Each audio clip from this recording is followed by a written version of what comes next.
చెందిన వేళ్లు ఆనందచారిని పద్మశ్రీ అవార్డు వరించింది. తిరుపతి మొదలుకొని యాదాద్రి వరకు ఎన్నో ఆలయాలకు ఆయన స్థపతిగా సేవలందించారు. పద్మశ్రీ అవార్డుకు ఎన్నికైన అనే మాట వినగానే ఉద్వేగానికి గురయ్యానంటున్న ఆనందచారితో మా ప్రతినిధి R K face to face. Padmashri మన భాగ్యనగరాన్ని వరించింది. సో సైదాబాద్కు సంబంధించిన స్థపతి వేళ్లు ఆనందచారి గారికి పద్మశ్రీ లభించింది. ప్రస్తుతం ఆయన నాతోనే ఉన్నారు. ఆయన్ని అడిగి అన్ని వివరాలు కూడా తెలుసుకున్నాం. సార్, ముందుగా మీ గురించి ఫస్ట్ అందరికీ తెలియాలి కాబట్టి ముందు మీ గురించిగా చెప్పండి సార్.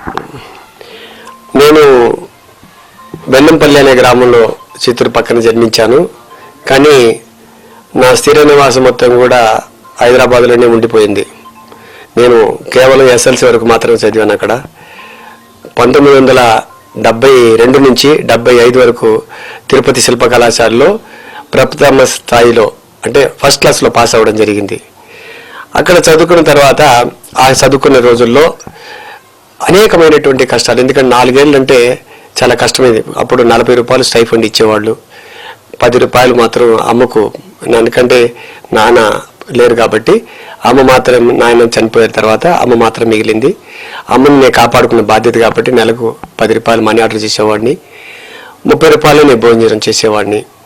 ఆ భోజనం చేసేది కూడా 1 రూపాయి మనం రోజుకి ఆ అన్నం వండుకొని ఆ వచ్చినటువంటి గంజి ఏదైతే ఉందో ఉదయం టిఫిన్ లాగా చేసుకుని ఆ అన్నాన్ని మధ్యాహ్నం పూట కారం కలుపుకొని భోంచేసి ఉండేవాడిని. సో ఈ విధంగా 4 సంవత్సరాలు చదివి ఫస్ట్ క్లాస్లో పాస్ అవ్వడం. అక్కడి నుంచి భాగ్యనగరానికి చేరుకున్నాను. 75 పాస్ అయిన వెంటనే ఇక్కడికి వచ్చాను. అక్కడ హిమయత్ నగర్లో టీటీడీ వాళ్ళు నిర్వహించు శిల్ప కళ అంటే పిట్స్బర్గ్ పంపించే ఏదైతే ఆలయాలు ఉన్నాయో దాంట్లో కూలీగా నేను జాయిన్ అవ్వడం జరిగింది. తర్వాత దేవాదాయ శాఖలో శిల్ప కళాశాలకు అధ్యాపకులు కావాలంటే అందులో నేను కూడా జాయిన్ అవ్వడం. నాకు గణపతి స్థపతి గారు నాకు స్థానం కల్పించారు. అక్కడ పనిచేసుకుని అలా ఒక్కొక్క మెట్టుగా మళ్ళీ దేవాదాయ శాఖలో సహాయ స్థపతిగా పనిచేసి శ్రీశైలం దేవస్థానం ఏదైతే ఉందో అక్కడ నీటి ముంపు గురైనటువంటి దేవాలయాలు ఏదైతే ఉందో అవన్నీ కూడా తీర్చి కట్టడానికి మహబూబ్ నగర్ జిల్లాలో నన్ను పంపించారు. అక్కడ పనిచేశాను. రాత్రి పగులు పనిచేసి పూర్తి సక్సెస్ఫుల్గా బయటకు వచ్చాను. తర్వాత బుద్ధ పూర్ణిమలో పనిచేయడం జరిగింది బుద్ధుడి విగ్రహానికి. ఈ విధంగా యాదగిరిగుట్టే కాకుండా వేములవాడ, మరి అనేకమైనటువంటి విజయవాడ, ద్వారకా తిరుమల, శ్రీశైలం, మరి అనేక పెద్ద దేవాలయాల్లో కూడా నేను పనిచేయడం నాకు పూర్వజన్మ సుకృతంగానే భావిస్తున్నాను. ఇవన్నీ కూడా భగవంతుడు ఇచ్చినటువంటి ఒక పెద్ద వరంగానే భావిస్తున్నాను.